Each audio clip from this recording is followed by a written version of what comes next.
Neil Armstrong वो पहले इंसान थे जिन्होंने चांद पर कदम रखा। ये बात तो पूरी दुनिया जानती है, लेकिन क्या आपको पता है चांद पर एक वैज्ञानिक की कब्र भी मौजूद है? चौंक गए ना? लेकिन ये बात पूरी तरह से सच है। अब ये कब्र किस जगह पर है और क्या हमारा प्रज्ञान रोवर इस कब्र तक जाएगा? जानने के लिए वीडियो को अंत तक जरूर देखें। दोस्तों, 21 जुलाई 1969 ये वो ऐतिहासिक दिन था जब नील आर्मस्ट्रॉन्ग चांद की सतह पर कदम रखने वाले दुनिया के पहले इंसान बने। इस घटना को हुए 54 साल बीत चुके हैं और इस दौरान दुनिया भर की स्पेस एजेंसियां ना जाने कितने मून मिशन लॉन्च कर चुकी हैं।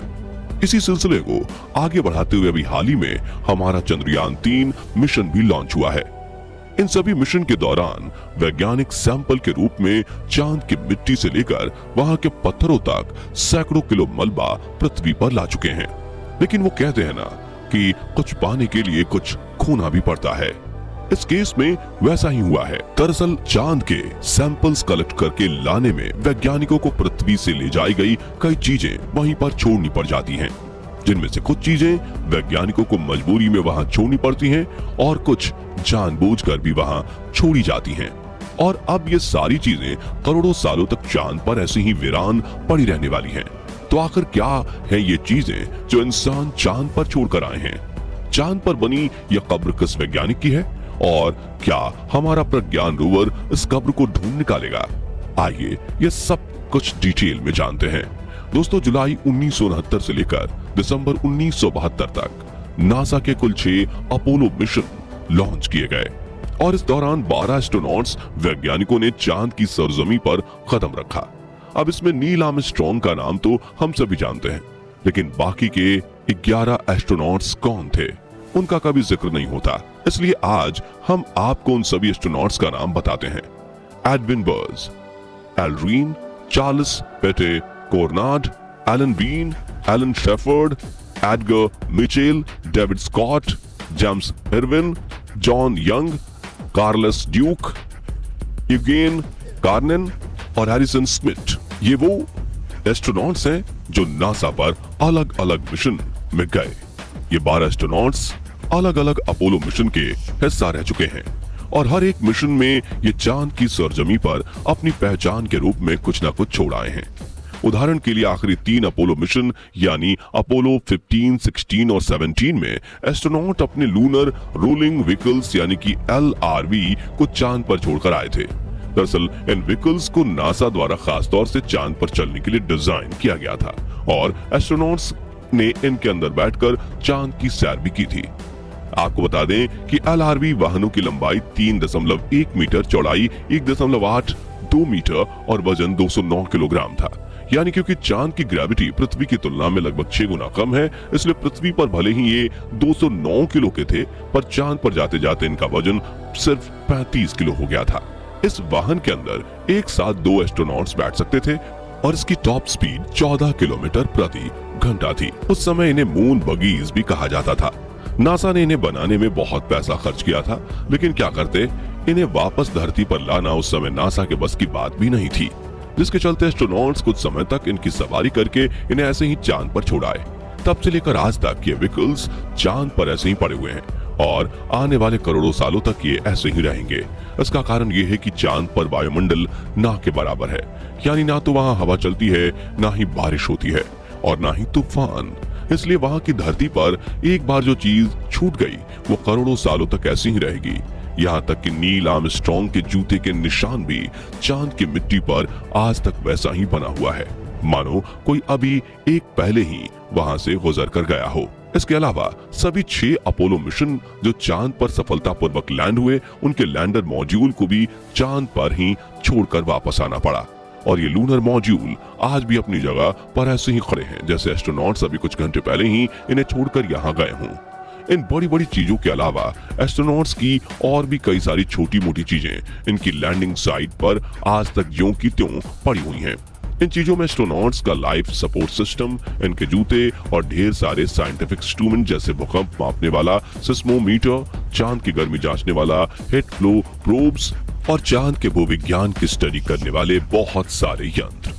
इसके अलावा चांद पर धरती के इस कचरे में एक गोल्फ स्टिक और कुछ गोल्फ बॉल्स भी शामिल हैं।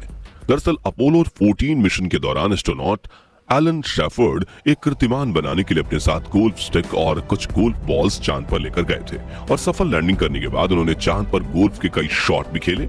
इस तरह ये चांद पर गोल्फ खेलने वाले पहले और इकलौते इंसान बने और उनकी ये गोल्फ बॉल्स और गोल्फ क्लब आज भी चांद की सतह पर ऐसे ही मौजूद है जैसे 53 साल पहले उन्हें वहां छोड़ा गया था। ये लिस्ट यहीं पर खत्म नहीं होती, बल्कि चांद पर छोड़ी गई चीजों में अमेरिका का झंडा, तोड़फोड़ करने वाले कुछ औजार और एस्ट्रोनॉट्स के मलमूत्र की थैलियां भी शामिल हैं। साथ ही कुछ एस्ट्रोनॉट्स यहाँ अपने परिवार के फोटो भी छोड़कर आए हैं।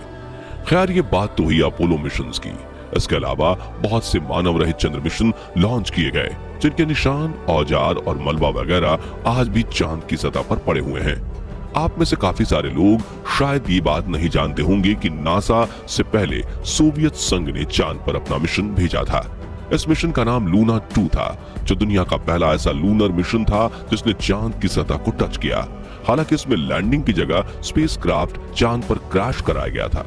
इसके चलते इसका मलबा आज भी चांद पर वैसे ही पड़ा है। ठीक इसी तरह भारत के चंद्रयान 2 का विक्रम लैंडर जो सॉफ्ट लैंडिंग करने में नाकाम रहा, वो भी छोटे छोटे टुकड़ों में टूटकर चांद पर वैसा ही बिखरा पड़ा है। और अब चंद्रयान 3 के विक्रम लैंडर और प्रज्ञान रोवर भी हमेशा के लिए चांद पर ही रह जाएंगे। खैर, चलिए अब बात करते हैं उस कब्र की जिसका जिक्र हमने वीडियो के स्टार्टिंग में किया था। दरअसल चांद पर जिस इंसान की कब्र मौजूद है उसका नाम है यूजीन मार्ले शूमेकर। यूजीन मार्ले शूमेकर एक महान अमेरिकी भूविज्ञानी और प्लेनेटरी विज्ञानी थे।